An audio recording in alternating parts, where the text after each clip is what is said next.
What was the big sort of break in your mind when you're like, okay, this is where it's going to be. This is what I want to do. Did you have a opportunity working with them to make the parts for the cars, or did it turn back to your garage? Pretty much just, at that time, we finished up by the late 90s, we finished up the Anglia in my truck project.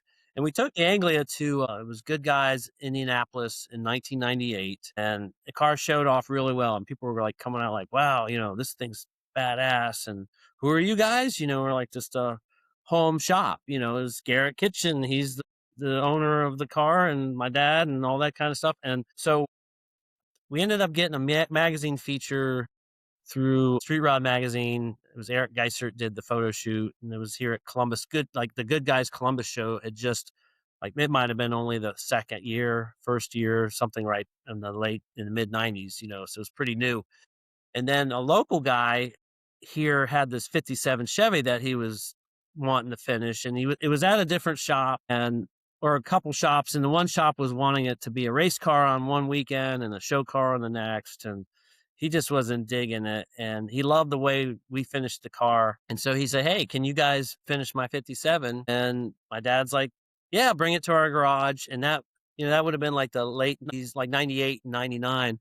And that was kinda it. That was the big break as far as a first customer coming in and willing to pay my dad to finish this car. But we still were working. Like, I was working at that point, I was working with them. Garrett's dad had a home improvement business. We'd get up in the morning and go work on a room addition all day long and then come home and at night work on this guy's car, and then on weekends. The goal was to get it ready for in 2000. That was the debut, and so we did. We debuted it in at Good Guys Indy in 2000, and then the Good Guys Columbus show. That was the first year for Street Machine of the Year, Okay. and which was that was totally different. Street Machine of the Year in 2000, the first one was totally different than any of them today. You didn't show up at a spot. Everybody like the judges there were Troy Trepanier, Cameron Evans, and Posey, Ken Pencil. And they were basically walked around the fairgrounds looking for cool cars. And that was then they like, hey, we want to put you in for Street Machine, of the year. It's a new deal. And so they're like, okay, everybody needs to park in this one area. But there was no autocross, there was no drivability. It was just what they liked.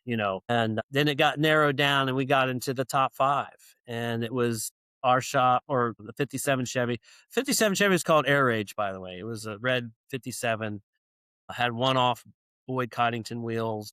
If you look on our website, you can see it. That was the start of it. It was Kyle Tucker was one of the top five. And that was before he was just getting ready to launch Detroit Speed. Yeah. And he had the So you guys yellow are and running black. with the big guy, setting trends before, setting the trends that everybody's following today, right? Yeah, before there was Trendsetter. And then even Tracy Weaver was there too. I think he had a '55. So Tracy Weaver, the interior shop, Mhm. he had a recovery room, but he had I think it was a '55 Chevy. It was orange at the time. He'll probably be calling me after this, like that's wrong. But no, he's a cool dude. Yeah, and they narrowed it down, and I think like Posey and Troy were kind of like rooting for us because we had more of that style. It was Cameron Evans was the final say, and he picked Kyle's car, which if we look back, that was a street machine at the time. It wasn't a street rod look. Our '57 was more, like a finished out classic kind of look street rod. So, but yeah, that was the turning point for Garrett's. That's when my dad was like, you know what, Garrett's Rod Shop is going to be a thing, and then he established the company